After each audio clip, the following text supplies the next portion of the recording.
Hi guys, welcome back. Today I'm using the Cathedral Arch from Sizzix and Tim Holtz, as well as the Spellbinders Small Die of the Month for January 23, the Sentimental Ampersand. I don't know how to say that word.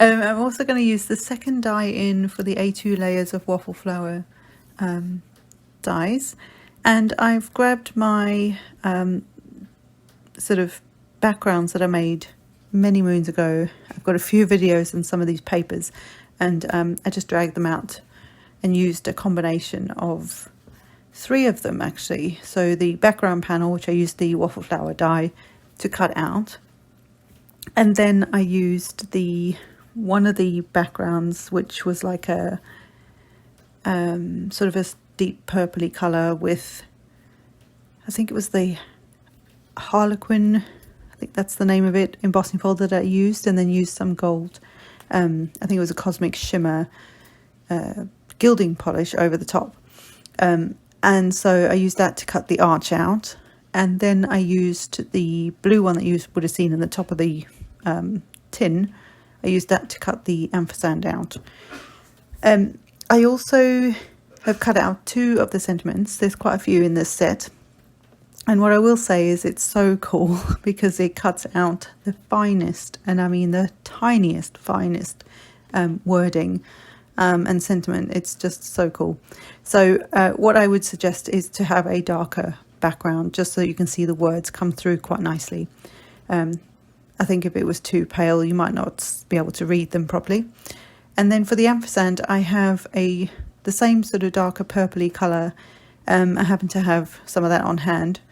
And so I added the extra piece for the ampersand itself, which is also in the die set. It's sort of like an add-on, which just gives it a little bit of just more interest on the ampersand itself. And then because the colours are kind of muted and darkish, I decided to cut the ampersand, I can't say that word, out in white again, so that I could sort of offset it slightly, so it had a bit of a shadow effect, and that way it would stand out a little bit more. So I used white because I had white on the sentiments, and also given that the background was kind of muted and not super dark but darker, the white kind of made sense.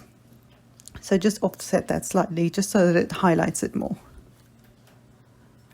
And then that's the arched window.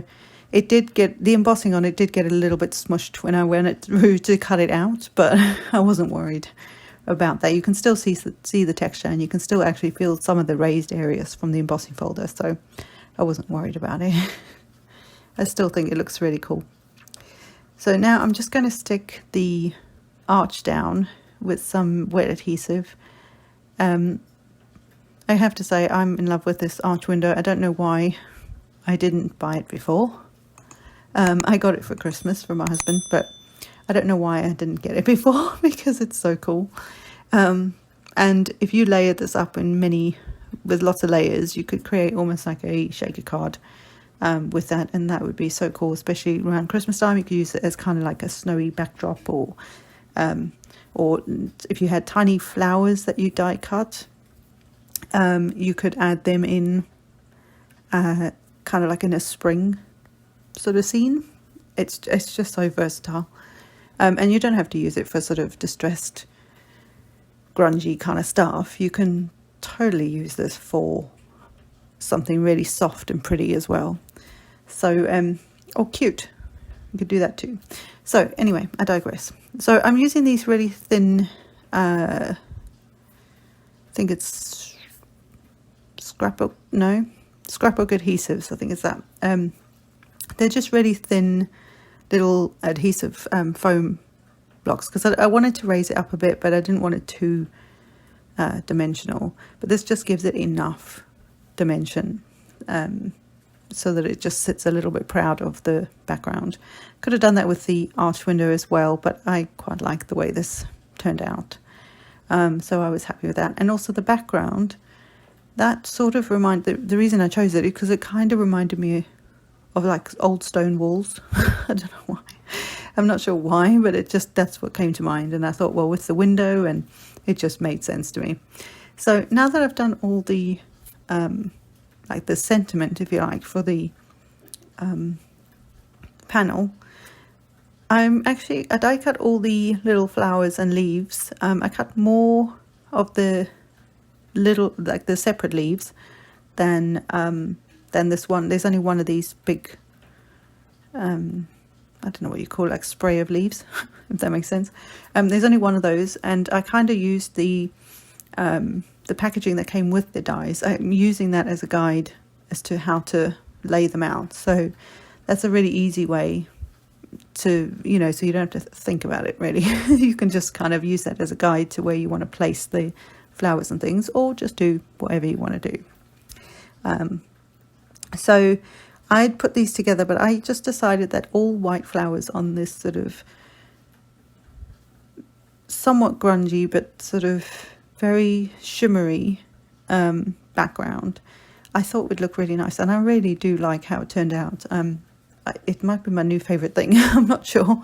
But I used one of each of the flowers. There's 3 different flowers in there, so I put together one of each of them. And like I say, I've got multiples of the, I think I've got about 9 or 10 of the 2 types. There's 2 types of leaf in there.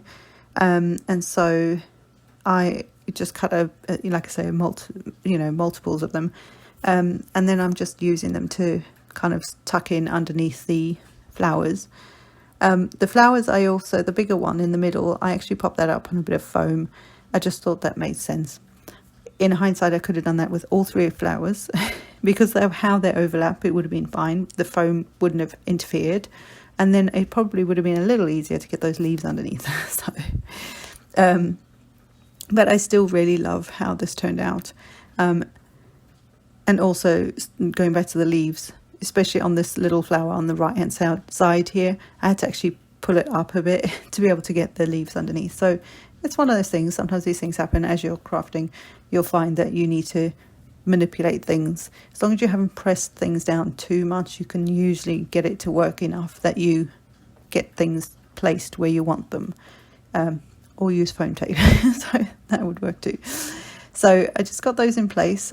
And you can see off to the right, or just about see in the white area, there's some extra little leaves there. I was trying to see whether I could put them in somewhere, but it just wasn't going to work. So I left it as it was.